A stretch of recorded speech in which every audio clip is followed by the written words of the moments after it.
All right, this is Mr. McMurray, and we're here back in school. How exciting, or not, but doing schoolwork, I know we're all pretty excited about that. So, here we go. We have a momentum review worksheet. This is just kind of refresh your memory since it has been a week since we've been doing this sort of stuff, and this is kind of get you back on track. All right.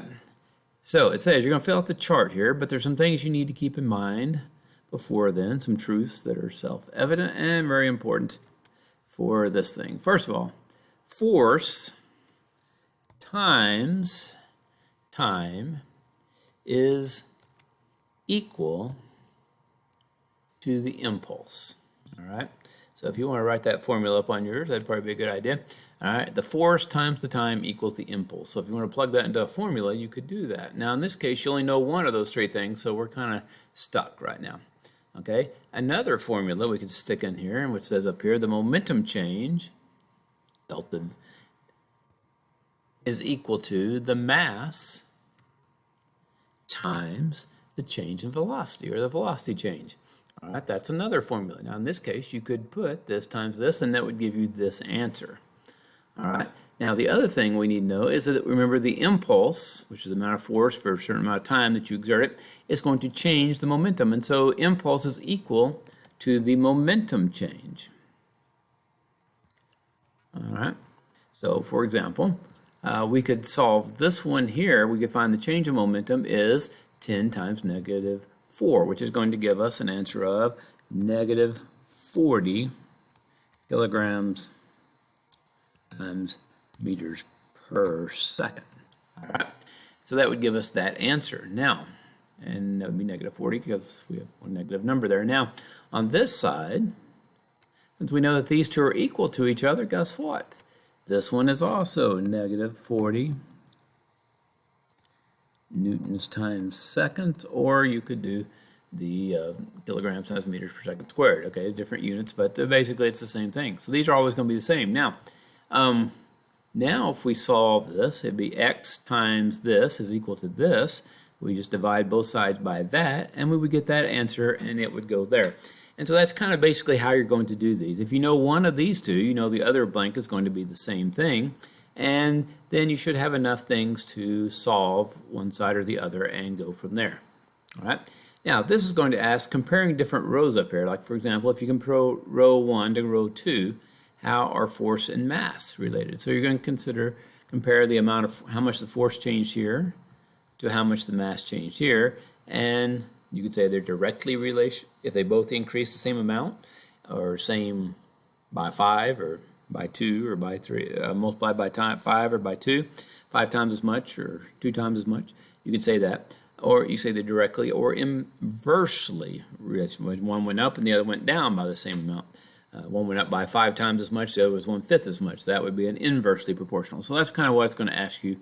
And there are some, and so number 1 is asking how force and time are related. This is talking force and mass, and this is mass and velocity change, or change in velocity. All right. Now, down here, we're basically using A equals F over M, although you may also need to use these impulse and change in momentum formulas up there. Okay, and they're going to give you some examples here, some information, and they're going to let you calculate and tell me which one has the greatest acceleration, and explain why, which one has the greatest impulse, explain why, and which one has the greatest change in momentum. Okay, now, this number 2 should go on the next page here.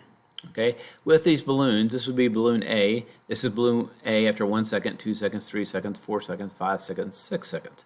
This is balloon B, 1 second, 2 seconds, beginning, 1 second, 2 seconds, 3 seconds, and then 4 seconds will be out here, 5 will be out there somewhere, and you get the idea. Okay, and so basically, if they're getting farther apart, that means they are, that's right, accelerating. If they're getting closer together, that would mean they were slowing down or decelerating. And if they're the same distance apart, that would mean that they are going at a constant speed. Okay, so for example, for A and B, which one has the greatest acceleration? Well, B, obviously, in the same amount of time, it has gone a lot farther, and so it would have the greatest acceleration. So you say B because it's traveled more distance in less time, or by 4 seconds, it's already gone much farther than the A did, or however you want to explain that, and so on. Okay, and then just answer these other questions as well. Down here, number 3, we have cars A and car B. Same thing, every little dot represents say 1 second, okay?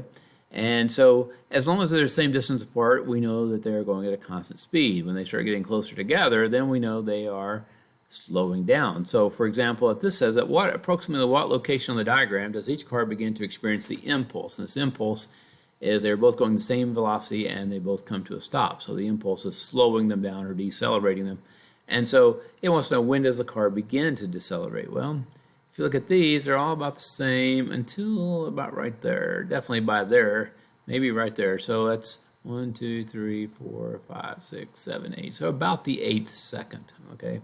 8th or 9th second. Now here it's 1, 2, 3, 4, 5, 6, 7, 8, 9, 10, and so somewhere between the 10th and 11th there probably is when it's beginning to get the impulse and slow down. So that's what you would write down here.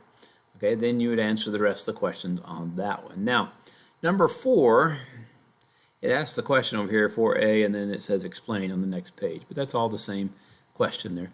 Okay, and they go with these pictures up here. Okay. All right, in this case we have car A, which hits at 5 meters per second but bounces off at at 4 meters per second. Now since it's going the opposite direction, as I said, you're probably going to need to change. Since this final velocity is going the opposite direction, then it needs to be a negative sign to show that. So we need to change that to -4. Okay, remember change in velocity is final velocity minus the initial velocity. All right, in case B, we have 5 meters per second, but this time it just scrunches into the wall and doesn't go anywhere, so it's an inelastic collision. All right, and so it would be the final velocity minus the initial velocity. All right, and that should help you answer the questions there. Now, on this one, it says Jennifer is trying to tell what her mass is. She's riding at a certain speed in her red sports car, and she has to hit the brakes to avoid hitting a deer crossing the road. Now, this airbag slash seatbelt here, okay, brings her body to a stop in 0.5 seconds, okay, or 500 thousandths of a second, which either way, half a second. What average force does the seatbelt, well, that technically should be the airbag and the seatbelt, exert on her, okay, so just keep that in mind if you want to write seatbelt up here, seatbelt, and then down here, airbag also. So it's that combination of system. Then this one wants to say, what if she had not been wearing her seatbelt and she stopped when she hit the windshield? And it takes a lot less time, and then you're going to calculate how much force she would have felt there compared to what she felt when she used the seatbelt. All right, and then you have a couple other things here to do, and that should pretty much finish out the worksheet. Make sure you show your work. If there's any calculations involved, just type them out. You don't have to do anything fancy, or you can draw them, whichever is easier for you. And that's basically it. And once you've done that, you will be finished for the assignment. And it's a pleasure doing business with you. Welcome back to the grind, I guess. Only 14 days, 14 and a half days until Christmas vacation, not that anybody's counting. All right, have a great day. Hope you had a great Thanksgiving. Talk to you later. Bye.